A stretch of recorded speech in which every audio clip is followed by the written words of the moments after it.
Saudara, itu tadi cuplikan dialog bersama pengamat politik Universitas Padjadjaran, Mudiati Rahmatunisa di Sedang Viral. Dialog selengkapnya bisa Anda saksikan di akun YouTube Liputan 6 SCTV.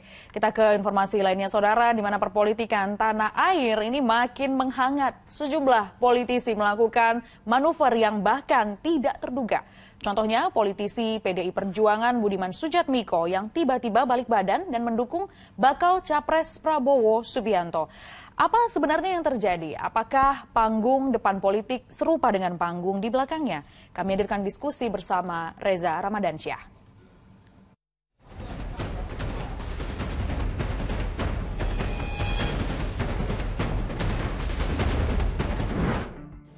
Enam bulan jelang pemilu 2024, suasana politik di tanah air ini semakin panas. Kita banyak dikejutkan dengan banyaknya manuver-manuver partai politik dan juga politikus-politikus dalam mendukung bakal calon presiden di pemilu nanti.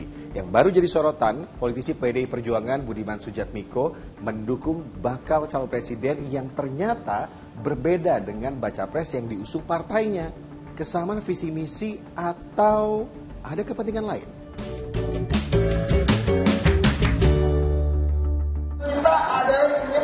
Indonesia maju sekarang ini, ya? Tidak semua suka, tidak semua mendukung di luar kita. Karena itu kita harus berdikari, harus percaya diri, untuk itu harus bersatu. Seperti yang kami tunjukkan berdua, kami bisa menunjukkan kami bersatu. Setelah 25 tahun saja kita melihat masa depan. Dukungan politikus PDI Perjuangan Budiman Sujatmiko terhadap bakal calon presiden Prabowo Subianto itu disampaikannya 18 Agustus lalu di Semarang, Jawa Tengah. Di basisnya baca pres PDIP Ganjar Pranowo.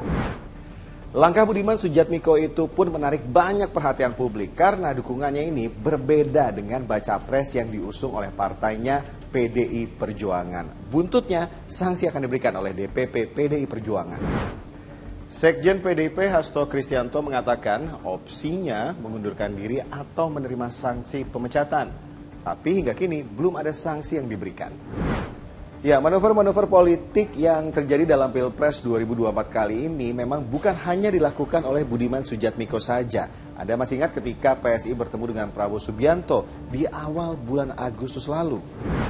Kedatangan Ketua Umum Partai Gerindra Prabowo Subianto dan rombongan ke kantor DPP Partai Solidaritas Indonesia atau PSI disambut langsung Ketua Umumnya Giring Ganesha dan Wakil Ketua Dewan Pembina Grace Natali. Pertemuan kedua pihak berlangsung 1 jam dan tertutup serta saling bertukar cindera mata.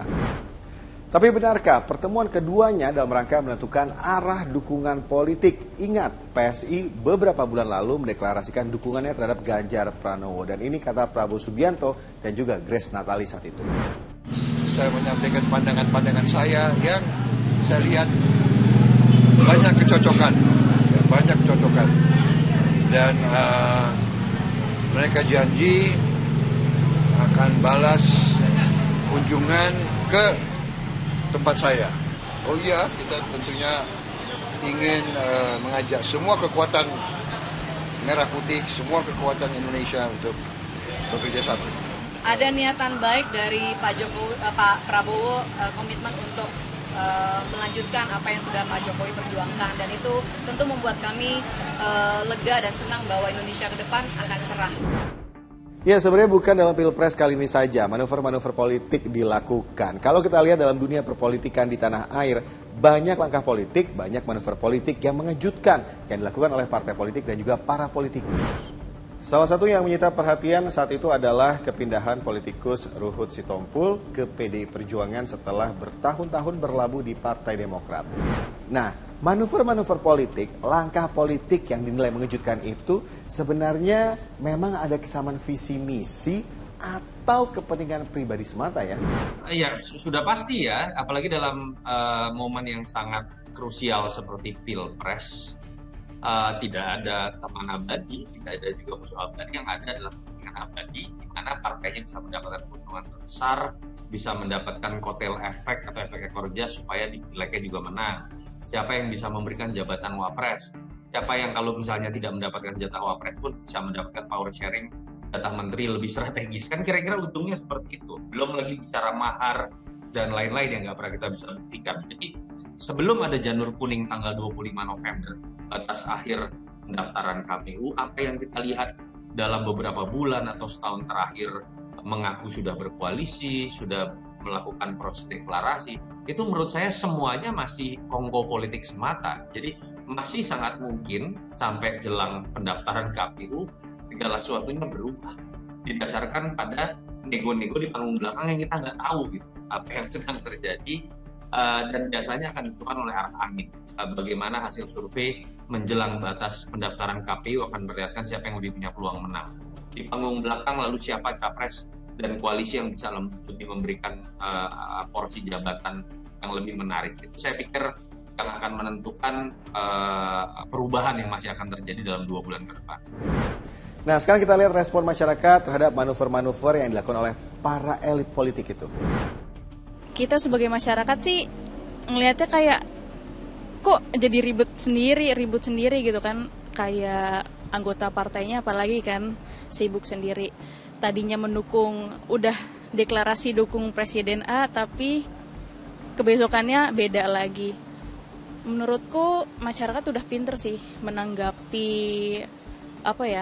politik di Indonesia. Kan masyarakat Indonesia udah pinter dalam arti pinter tuh dia bisa memilah-milih mana yang bagus, mana yang baik, mana yang buruk, ya kan. Kita sebagai masyarakat ya nikmati aja, tapi yang terpenting kan di masyarakatnya, karena masyarakat yang memilih pemimpin kita seperti apa nanti. Ya menurut saya sebagai masyarakat ya sekarang adem, tetap ikut aja adem ayem, pilih masing-masing sesuai dengan kepribadian kayak gitu. Sekali lagi, tidak ada kawan dan juga lawan yang abadi dalam dunia politik. Manuver politik sah-sah saja, asalkan benar-benar ada kesamaan visi dan misi, bukan hanya karena kepentingan pribadi semata. Gimana?